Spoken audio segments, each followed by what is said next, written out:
خود کافر هستی، ما با تو کار نداریم. آیسه گلهین ما با تو، اما با پیغمبری ما کاردار نشو، با دین ما کاردار نشو، با قرآن ما کاردار نشو. والله ما تحقیر خودمان میبرداریم. ما را کسی حقارت کنه صبر بکنم.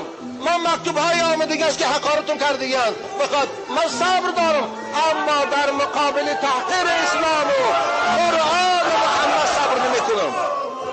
خدا از ما طلب کرده است که محمد یاردم کنیم. خدا از ما پیروان قرآن بندگانش طلب کرده است که محمد پشتیبانی کنیم. شما خاموش میستید؟ نویسندگان محترم یگان مقاله ننوشتید؟ شاعرای محترم یگان مقابله ننوشتید؟ علماهای محترم یگان موعظه نکردید؟ فقط خدا چی بگیم ما را؟ تو خانی تا از این تو افلاس ها پاک شود. آمین.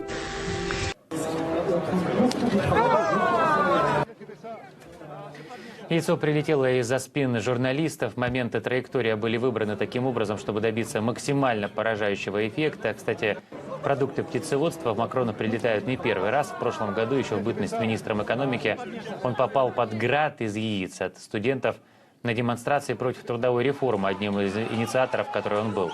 Досталось тогда и охранникам. Eradicate you from this world.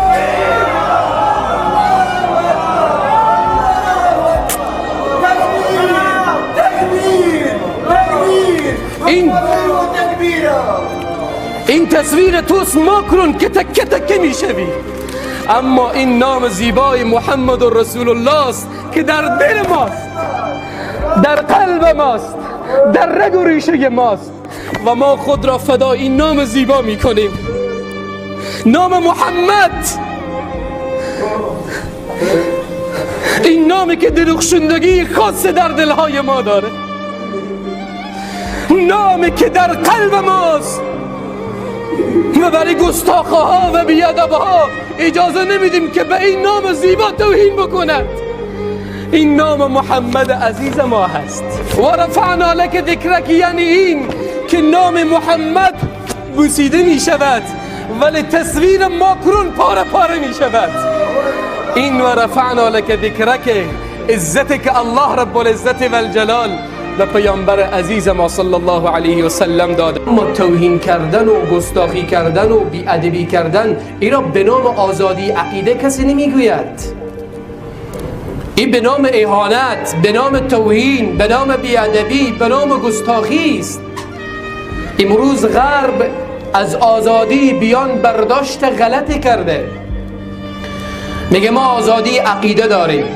داشته باش، به هر عقیده‌ای که هستی، به هر فکری که هستی، به هر اندیشه‌ای که هستی باش، اما به ساحات رهبر 2 میلیارد مسلمان توهین کردن برای تو مجاز نیست.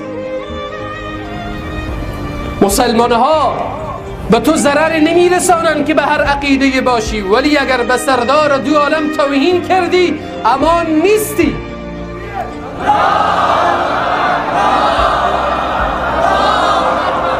هزاران عاشق امروز در جهان اسلام وجود دارد، میلیون ها عاشق وجود دارد، حتی در قلب فرانسه.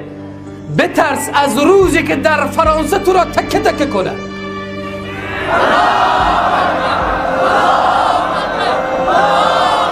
امروز صدای عاشقان محمد رسول الله از مکتب عالی لیسه سلطان غیاث الدین غوری بالا می شود.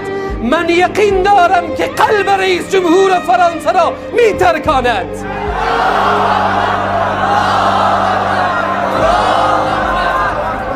این عشق شما و محبت شما به سردار 2 عالم صلی الله علیه و سلم یقینه که دست پای کفر را به تزلزل در می آورد. گستاخی قابل قبول نیست. و رفعنا لک ذکرک، الله رب العزت و الجلال میگه نام پیامبر را ما بلند کردیم. این نام عزیزی که امروز به دست یکایک این عزیزان از جان ما شیرین تره، از اولاد ما، از خانواده ما، از پدر و مادر ما شیرین تره، از جان و نفس ما به ما عزیزتره. با ما توهین کنی خیر، اما اجازه نمیدهیم به نام زیبای محمد توهین بکنی.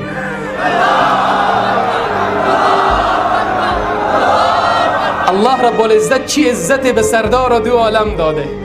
نام محمد صلی الله علیه و سلم بر روی قلبهای این جوانها گذاشته، اما چهره منفور و کثیف رئیس جمهور فرانسه در لیسه سلطان غیاث الدین غوری زیر پا می شود.